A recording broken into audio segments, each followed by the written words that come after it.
क्या यही व्यवस्था, यही तस्वीर राजेश ठाकर जी, ऐसा सीन की कल्पना आप कर सकते थे कभी? नहीं, हम हमें उस बात के लिए तैयार होना चाहिए, क्योंकि जब गोधरा के घटना पर मुंह नहीं खोला, मणिपुर में इतने ज्यादा लोग जो है वो मारे गए, उस पर मुंह नहीं खोला, ब्रिजभूषण शरण सिंह के विषय पर जब मुंह नहीं खोला, तो ये संसद में एक फटाका जो है, एक धुआं छोड़ के दो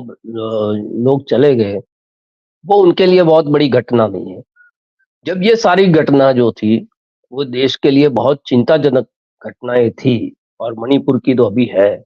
उस पर भी जब ये बोलने के लिए तैयार नहीं होते, तो फिर इस घटना पर हमें ये अपेक्षा करना, मुझे लगता है थोड़ा ज्यादा है, उनका जो पॉलिटिकल चरित्र है उसके हिसाब से। एक तो हमारे पास एक अनुभव था,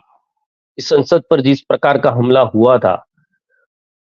उस अनुभव को चलते वो सुरक्षा को और चौक चौबंद जो है हमारी पुरानी संसद में की गया था, उसमें 4 या 5 लेयर की जो है सुरक्षा व्यवस्था वहां पर बनाई गई थी। ये नई संसद आई, तो नई संसद के अंदर उनकी सुरक्षा व्यवस्था में किसी ने पास दे दिया, वो प्रेक्षक दीर्घा के अंदर चले गए, वो समझ में आता है। लेकिन उनके साथ में ये जो फटाका बॉम्ब या जो भी कुछ चीज है वो कैसे लेकर चले गए? ये हो सकता था कि आरडीएक्स भी हो सकता था उनके पास, ये हो सकता था कोई जो है बम भी हो सकता था। तो ये तो घटना इसलिए हमें सामान्य लग रही है कि वो नौजवान थे जो अपने फ्रस्ट्रेशन के अंदर या अपनी कुछ बात कहने के लिए जो तरीका उन्होंने ढूंढ लिया, उस तरीका का इस्तेमाल जो है लोगों का ध्यान अपने तरफ खींचने के लिए किया। लेकिन अगर किसी ऐसी आतंकवादी जो है संस्था है या आतंकवादी गिरोह है, उनका अगर कोई गंभीर प्रकार का ये प्रयास रहता, तो आज क्या हम इतनी ही शांति से इस बात पर चर्चा करते? नहीं करते। तो ये एक हो सकता है कि एक टेस्ट के हिसाब से हो, ये बच्चे ये करके गए, और दूसरा जो है अपनी संसद के ऊपर हमला करने की मंशा रखने वाले लोग जो है उसको देख रहे हो कि भाई यहाँ तो बिल्कुल धड़ल्ले से आप जा भी सकते हो, कुछ भी कर भी सकते हो। प्रेक्षक दीर्घा से एक आदमी संसद के अंदर कूद जाता है, एक बेंच से दूसरी बेंच तक वो चला जाता है, और इतनी बड़ी बात के बाद कल दोपहर से जिस प्रकार का व्यवहार अध्यक्ष महोदय का लग रहा था, तो उन्होंने ऐसे बिल्कुल सामान्य जैसी चीज है ऐसा बताने की कोशिश की कि भाई हो गया, उसमें जो है इंक्वायरी किया है, वो सिर्फ जो है धुआं छोड़ने वाला वो फटाका था, कोई सीरियस बात नहीं थी। तो अब कोई जो है घबराने की जरूरत नहीं। घबराने की जरूरत इसलिए है कि आपकी एक ऐसी जगह जहां पर देश के प्रधानमंत्री बैठते हैं, जहां पर देश के राष्ट्रपति भी अपना अभिभाषण देते हैं, पूरे देश के चुने हुए प्रतिनिधि वहां पर है, ऐसी जगह पर इस प्रकार की चीज हो जाती है। और दूसरी चीज, जो पास देने वाला जो सांसद था वो भारतीय जनता पार्टी का था। अगर आप समझ लो ये विपक्ष का होता तो फिर क्या होता? तो इनका जो हम सवाल कर रहे हैं कि ये मुंह क्यों नहीं खोल रहे हैं, हमें ये सवाल करना पड़ता कि ये मुंह बंद कब करेंगे। तो बिल्कुल वो पिक करते हैं एक चीज को, कहां पर बोलना है और कहां पर नहीं बोलना है। आप कितना भी कोहराम मचा लो, आप कितने भी सवाल कर लो, जिस चीज पर उनको नहीं बोलना है उस चीज पर वो नहीं बोलते। और ये जब गुजरात के मुख्यमंत्री थे तब से उनका ये रवैया रहा। पूरे माइक जो है उनके सामने सजे रहते थे, उनको वो सवाल पूछे जाते थे, वो मुस्कुराते थे, वहां से चले जाते थे। तो ये उनका एक स्टाइल है। और इसीलिए इस गंभीर बात पर गृह मंत्री को आना चाहिए संसद के अंदर, उनको कहना चाहिए कि हम रिव्यू कर रहे हैं, जो भी हुआ है वो नहीं होना चाहिए था, अब दूसरी बार इस प्रकार के नहीं हो, इसलिए हमने इस प्रकार की जो है व्यवस्था की है। आपके पास अगर कोई सूचन है तो भी आप हमें दीजिए,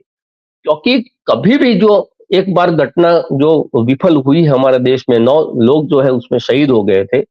ऐसी घटना में कोई अगर दूसरी बार सफल हो गया, तो हमने एक कंधार के जो विमान हाईजैक था उस पर कितना बड़ा डील कर दिया था हमारे देश में। अगर इस संसद पर अगर कोई इस प्रकार से जो है अपना कब्जा कर लेता है तो वो क्या क्या करवा सकता है। तो ये बिल्कुल ये राजनीतिक मामला नहीं है, मैं समझता हूं ये कांग्रेस भाजपा या और पार्टी का मामला नहीं है। ये देश की जो संसद है उस पर हुआ हमला, वो देश के सार्वभौमत्व पर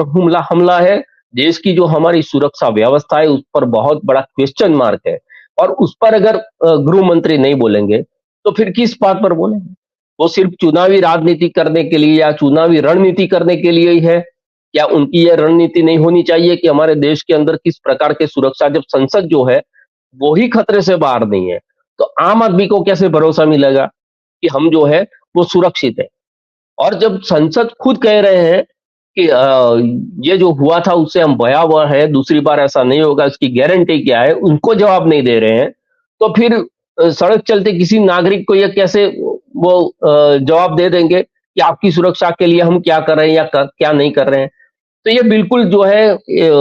मामला एक सामान्य सा घटना हो गई, लेकिन वो सामान्य घटना के भीतर में जो गंभीर सवाल है, उस गंभीर सवाल को एड्रेस सरकार को करना चाहिए। उनको विपक्ष को जवाब देना चाहिए, विपक्ष के माध्यम से और संसद के माध्यम से पूरे देश को इस बात को बताना चाहिए कि फिक्र की कोई जरूरत नहीं है, जो भी गलती हुई है उसको हम सुधार रहे हैं और आगे ऐसी गलती ना हो, इसके लिए ये कदम हम जो उठा रहे हैं। लेकिन ये जो एरोगेंस है और सवाल पूछने पर आप सांसद जो है उनको सस्पेंड, ये एक प्रकार का उनका जो है रवैया हो गया है। कोई भी सवाल करता है, कोई भी जो है संसद के अंदर बात करने की कोशिश करता है, आप उससे वहां से बेदखल कर दो, यानी आप संवाद चाहते ही नहीं। जो संसद जो है इस देश की सबसे बड़ी पंचायत उसी लिए है कि जहां पर विमर्श हो, सवाल जो है उसके जवाब वहां से मिले, क्योंकि वैसे तो प्रधानमंत्री किसी को मिलते नहीं, मीडिया जो है उसको इंटरव्यू देते नहीं, अगर इंटरव्यू देते हैं तो कुछ ऐसे सवालों पर जवाब देते हैं जो उनके बने बनाए सवाल होते हैं। तो एक जगह ऐसी बची है कि जहां पर सरकार से कुछ पूछा जा सके और अपेक्षा की जा सके कि वहां से हमें इसका उत्तर मिलेगा। वहां भी अगर ऐसा एरोगेंस है कि हम नहीं जवाब नहीं देंगे और अगर आप सवाल पूछेंगे तो हम आपको संसद से बेदखल कर देंगे, तो मैं समझता हूं कि ये जो धुआं है वो धुआं सिर्फ पटाखे का धुआं नहीं है, हमारे लोकतंत्र की जो छवि है उसको भी धूमिल करने वाला ये धुआं है। क्योंकि वो बच्चे तो जो करना था वो करके चले गए